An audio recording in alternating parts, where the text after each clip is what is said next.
So the last part of trig in this course, we're going to be talking about two laws, the sine law and the cosine law. And these two laws actually allow us to use trigonometry to determine the sides and angles of non-right triangles. Okay? So this is pretty powerful stuff, actually, because up to this point, gentlemen, we have only been, trig has been sort of limited to right triangles. And so we are now going to essentially this morning derive, today and tomorrow we're going to focus on the sine law, and then on Wednesday we'll look at the cosine law. But today we're going to derive a law that will apply to non-right triangles. And what we'll see is that the derivation actually comes from right triangles. Okay? And this first one is called the sine law. Okay, so what you can see here on your page is this is just a triangle. We have no indication as to what the angle values in this triangle are. Right? We don't see that any of them are right, so we can't make any assumptions about that. I am going to label this triangle as ABC. And the vertices are going to get capital letters. And do you guys know how we name the sides of triangles if we name the angles with capital letters? Yeah, with lowercase, right? So what would I call this side over here? This one? I could name it CB with the uppercase letters, but I could also name it with a single letter. What would that letter be? Yeah, A, exactly. So when you have a standalone triangle, meaning that it's not attached to any other triangle or any other shape, you can also name the triangle just using the sides of the triangle, rather, using single letters. And the single letter would be the lowercase letter of the angle that's opposite to it. So this side over here would be lowercase a. This side over here would be lowercase c. And this side over here would be lowercase b. Okay? Now, this is not a right triangle. Okay, we don't know, I mean, maybe it is, but we don't know that it is. So what I'm also going to do in here is I am going to draw the height of the triangle. And the height of the triangle is right here. And I'll label that H. Okay, now that I've drawn the height of the triangle, I actually have separated this triangle ABC into two right triangles. And so now I can introduce some trigonometric ratios using the two right triangles. Okay, and so what I'm going to do is I am going to write out the trig ratio for the sine of angle A. Now that I've introduced H.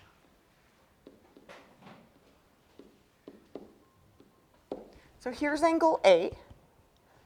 What is the sine of angle A?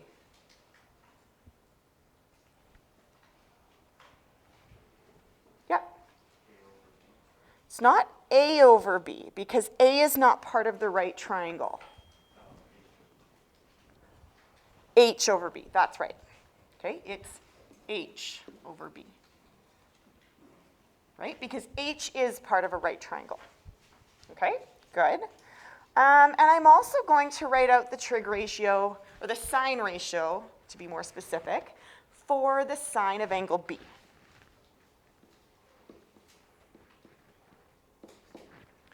Okay, so what's the sine of angle B?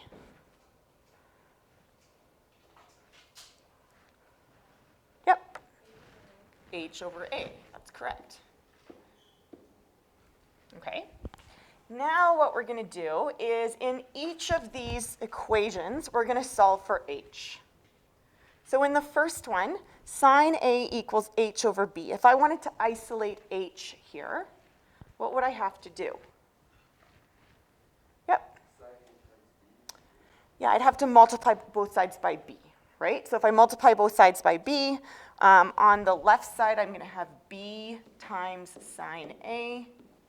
And on the right side, I'm just going to have h because the b's are going to cancel. Right? And in the second equation, I'd have to multiply both sides by a. So I'm going to have a times sine b equals, the a's on the right side will cancel, so I'll just have h.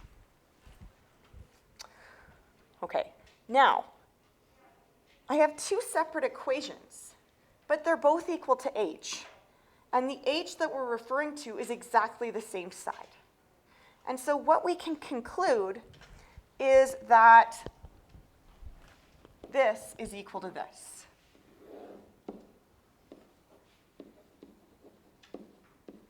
Those ones have to be equal because they're both equal to the exact same height.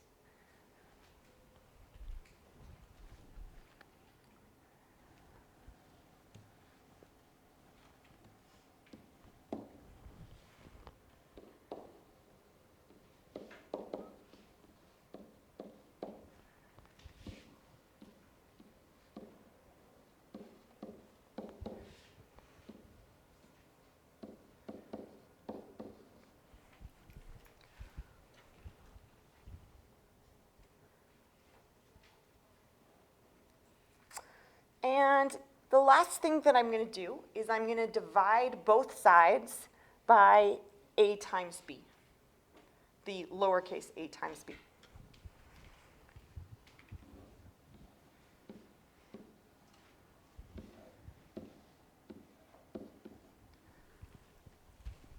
And what I end up with is sine A over A equals sine B over B. And I've now eliminated h. So this does not depend on any sort of perpendicular or any right angle at all. This can be applied to any triangle. Doesn't matter if it's a right triangle or not. Okay. Now, I arbitrarily called these sides A, B, and C, but I could have shuffled everything around and called them CBA or BCA, or I could have changed the letters if I wanted to, right? I could have rotated them. And so, in fact, I could bring in C as well, and the sine law actually states that sine A over A is equal to sine B over B, which is equal to sine C over C for this particular triangle.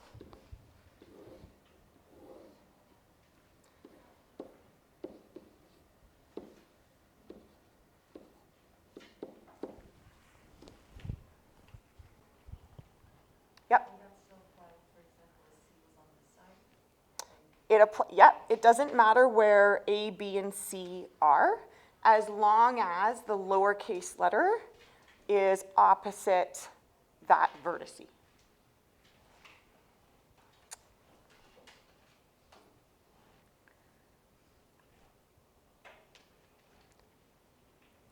Okay, so now we're going to see how we can apply this.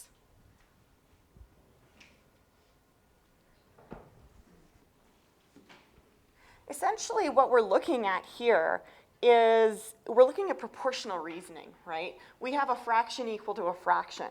And usually when we're using the sine law, we're not using all three at a time. We're using two, right? Now, when you have a fraction equal to a fraction, you need 3 out of 4 unknowns. So in order to use the sine law, you have to have one pair that you know both of them, where you need to know an angle and a side that are opposite one another. If you don't know an angle and a side that are opposite to one another, you cannot use the sine law. You have to have that information, right? Because then you're going to have too many unknowns. If you have too many unknowns, right? If you don't know an angle and a side that are opposite one another, then what we'll see later in the week is that perhaps we may be able to use the cosine law instead. Okay, but that's really what we're going to be looking for when we're going to try and use the sine law to determine an unknown side or an unknown angle. Okay, because at the end of the day, like today we're focusing on the sine law, Wednesday we're going to focus on the cosine law. At the end of the day, you're just going to be given a triangle and be told, find this side or find this angle, and you're going to have to determine which law do I need to use here to get the information that I need. Okay, so for the sine law, you're looking for a pair where you know the angle and the side opposite one another. All right, so let's see how this works. Okay, now in this type of example, what I like to do first always is label. You don't have to, but I like to do it. And it doesn't matter how you label the triangle. You don't have to use ABC. You could use DEF, whatever 3 letters you want to use, it doesn't matter. I'm just going to be boring and use ABC. You'll notice like I changed, the C was at the top before, now it's the B at the top, right? So you can change that around. So I'm labeling my angles. Now I'm going to label my sides. So this has to be side A, this is side B, and this is side C. Okay, so we are looking for a pair that we know, and then in this case we're looking for X.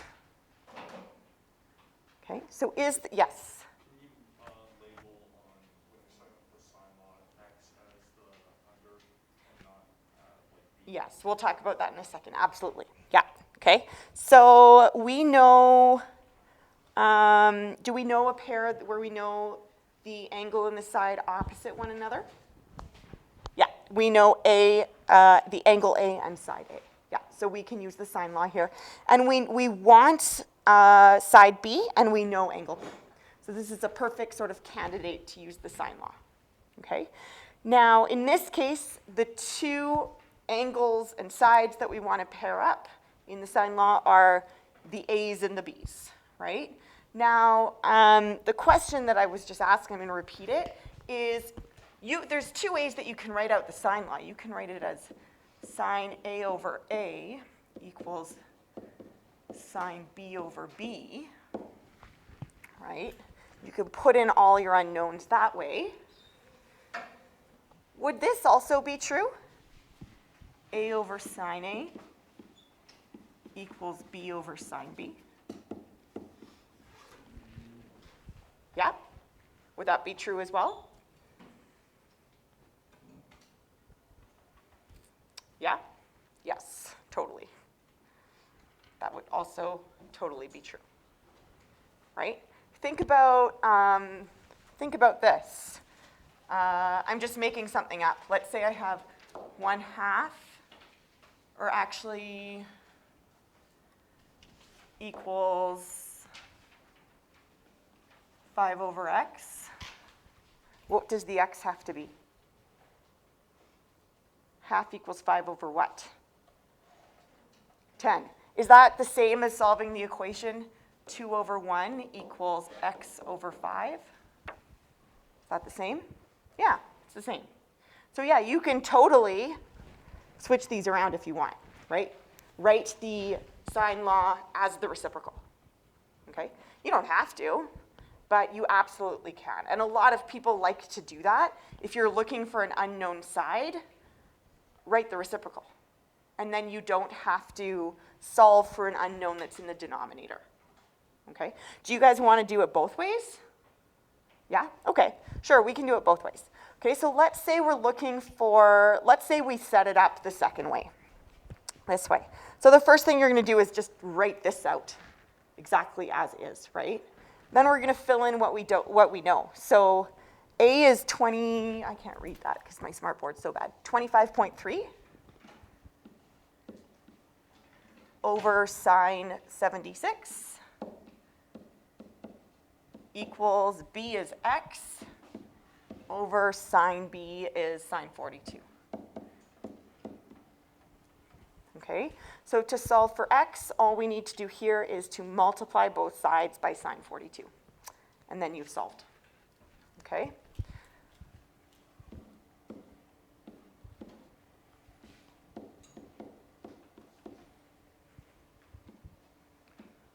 I should have left myself more room. There we go, and we get that x equals 25.3 times sine 42 over sine 76. And I don't know what that is. I'll have to do it on a calculator. What is it? 17.44.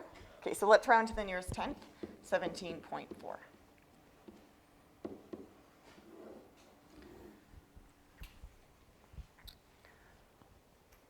Okay?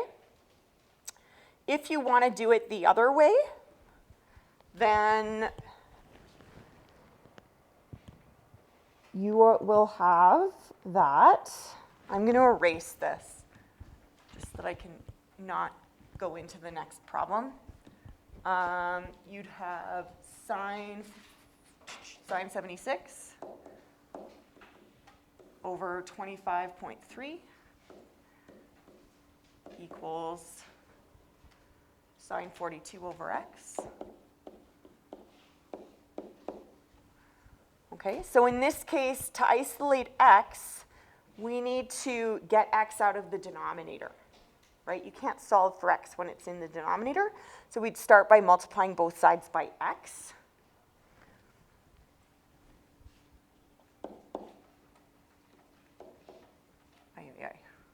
Didn't save myself very much room there. And then here you could multiply by the reciprocal, right?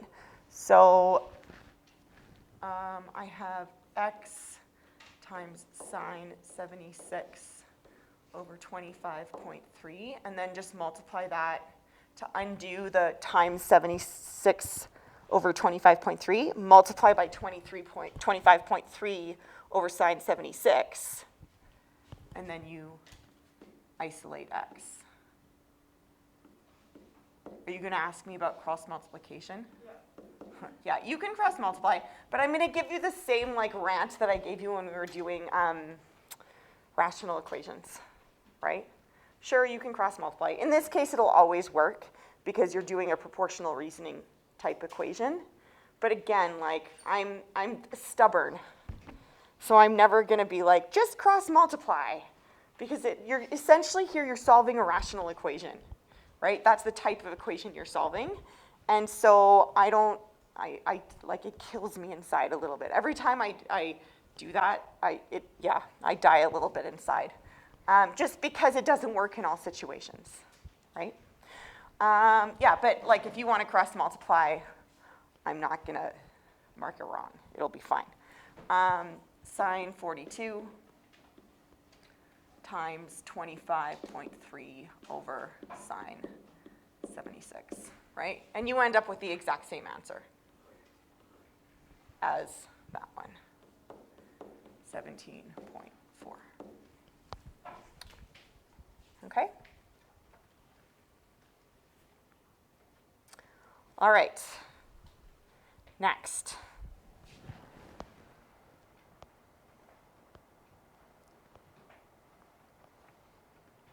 Okay, so here we're looking for this side over here. So firstly, do we have a pair where we know the angle and the side? Do we have a pair where we know the angle and the side across from one another? Yep. I guess it would be the bottom. Yeah, this one and this one, right? We know those two. Okay, now we want x. We got to know that one, though, right? Because if we want that one, we want that side, we got to know the angle opposite the side. So right now, we don't know that one. Okay, do we have enough information to figure it out? Yes? Yeah, because you just need the angles add up to 180, not 203. Exactly. We know that angles in a triangle add up to 180, so we do have enough information to figure that out precisely. Yep. So if I label these again, let's do a different labeling. I'm going to call this X, Y, Z, just because you'll see different letters used to label the sides, so I'm going to introduce that right now. So this would be side Y, side Z, and this is already side X. Okay, so angle X, this angle here, is going to be 180 minus 50 minus 38, which is 92, I think? 92. Is that right? Because that's 88, 50 and 38 is 88. I think that's right. Okay, so this is 92 degrees. And now we should have all the information that we need. And again, here, if you want to set it up so that the sides are on top, you can do that as well, right? So here we'd have like x over sine x equals z over sine z.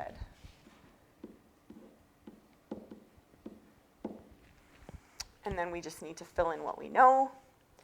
In this case, what we don't know is x, so we'll just leave that as x. Sine x is sine 92. And then z is 19.7 over sine 50. Okay, how do we solve for x in this case?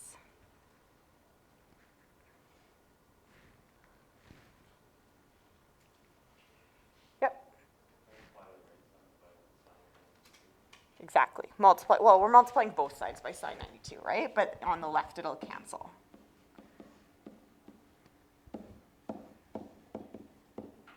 Yep. There we go.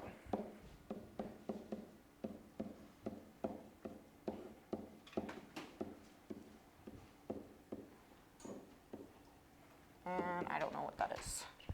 You guys can tell me.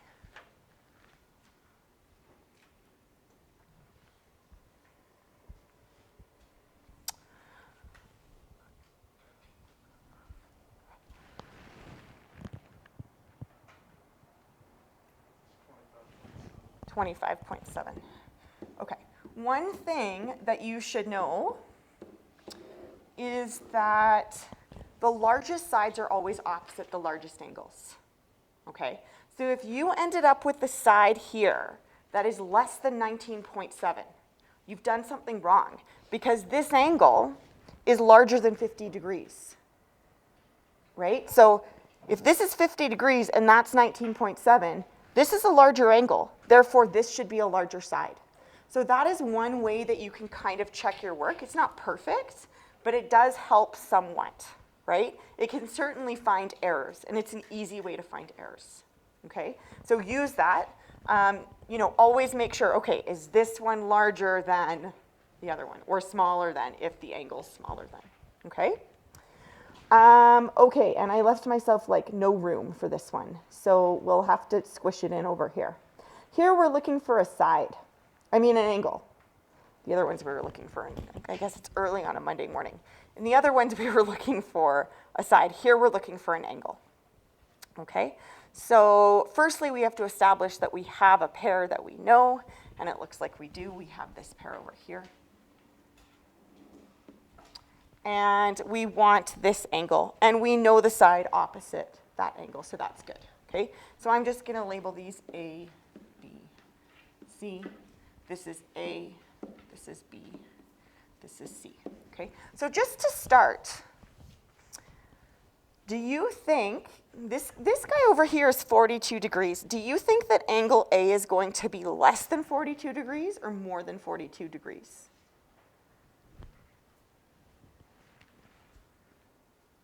Yeah. Less than. Why?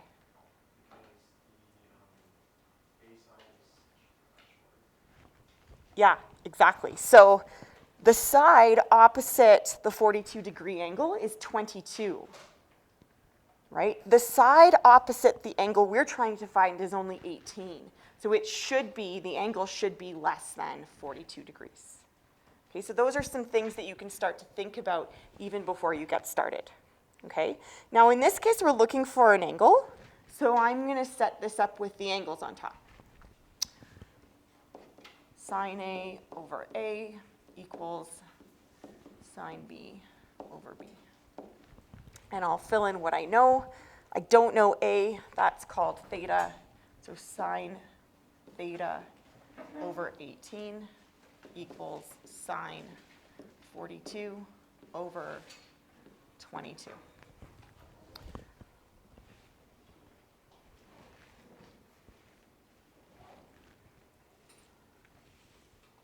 Okay, and then what should I do next? Yep. Correct, multiply both sides by 18. So I'm going to get sine, whoops, just erase that quickly.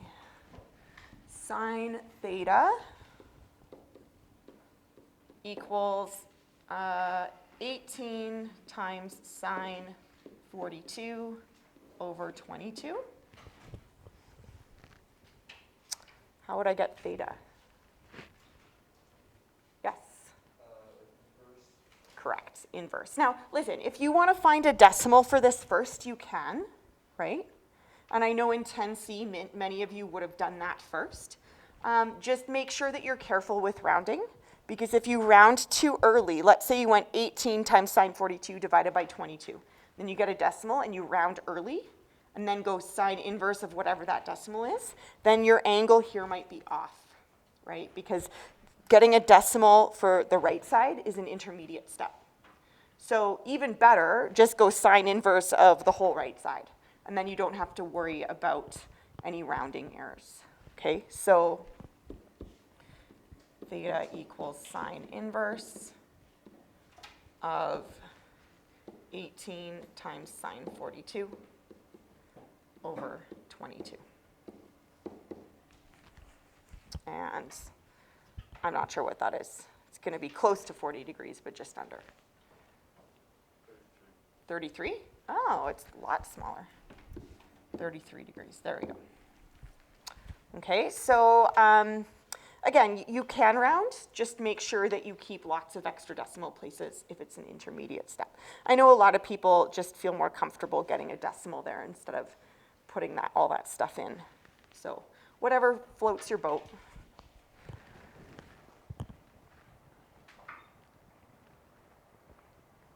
Okay. So last question. In triangle ABC, angle A equals 64 degrees, A equals 25.3 centimeters, B equals 16.5 centimeters. What is angle C to the nearest degree? Okay. So where do you think would be a good place to start here?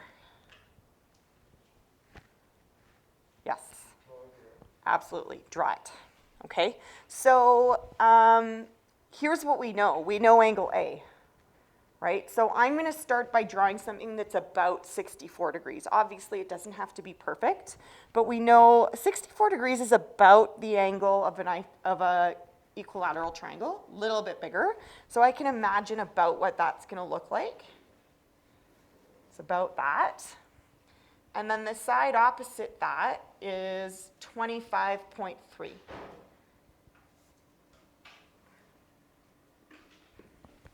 Okay, so here is 64 degrees. This is 25.3. Okay, so this is side A. And then I've got that B is 16.5, and B is a short side. So I'm going to say, okay, one of these is shorter than the other. This actually looks like it could be longer than A. So it doesn't actually matter. You're still going to get the right answer, whatever you label B to be. But visually, when you're looking at your diagram, if you label it not the wrong one, but the longer one, you may look at it at the end and think that you've made a mistake, right? So try and think, okay, 16.5 is shorter than that. Which side looks shorter than that one? This one looks a bit shorter, so I'm going to label this to be 16.5, and that's B. And then this guy is C.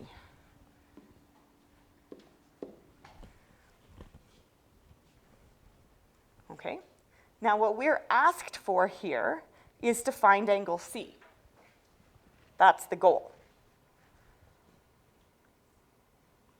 So firstly, let's first establish that we can, in fact, use the sine law here. Do we have the criteria that we need? Yes.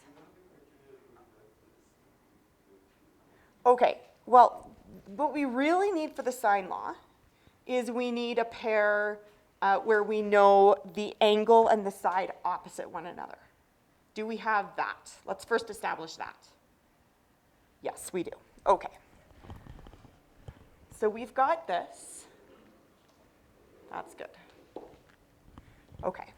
Now, if we want C directly in one step, then yes, we would need to know the length of side C. So we're not going to be able to find this in one step. But if we could find angle B, then would we be able to find angle C? Yes. How would we be able to find angle C if we knew angle B? Yeah, angle sum of a triangle, exactly. Do we have enough information to find angle B? Yes. Okay. So sometimes you have to kind of do a bit of a roadmap as to how you're going to plan out to get to your answer, right? You have to sometimes take a roundabout route. Like if, for example, we were asked for side C, right? You'd have to first find angle B, then find angle C, then use the sine law again to find side C, right? So that would be like a 3-step solution. Here, we just have to do 2 steps because we've got to find angle B, then we can use the angle to find the next angle. Okay, but just taking a few minutes at the beginning to plan out your process can really help. Okay, so we need to find angle B first, so that's what we're going to do. Oh, that's really thick. Let me make that. Step 1, angle B. Okay, so if we're looking for angle B, I'm going to write the sine law out this way. Sine A over A equals sine B over B. And I'll fill in what I know. So sine of 64 over 25.3 equals sine of B over 16.5.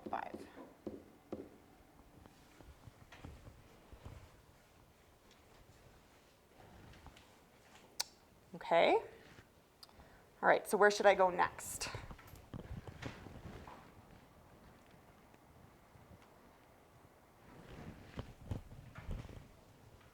Looking for angle B. What should I do next? Yep. Correct. Multiply by 16.5. So I'm going to end up with 16.5 times sine 64 over 25.3 equals sine B. And then to get angle B, what do I need to do? Yep. Inverse, exactly. So angle B will be sine inverse of all of this, 16.5 sine 64 over 25.3. And that should be less than 64 degrees because 16.5 is less than 25.3, right? Not sure how much less. Yep.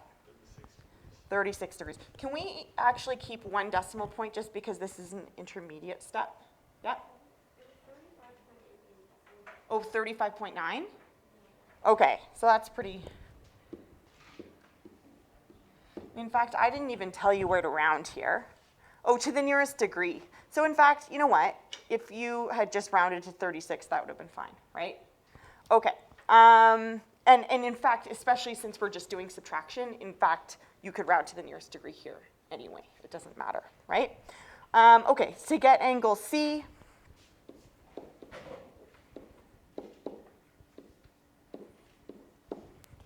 angle C is going to be 180 minus the other two.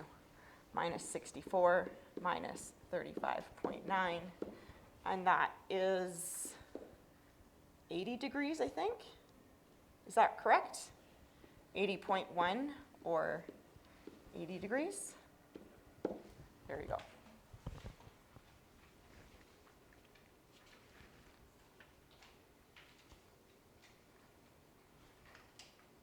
All right.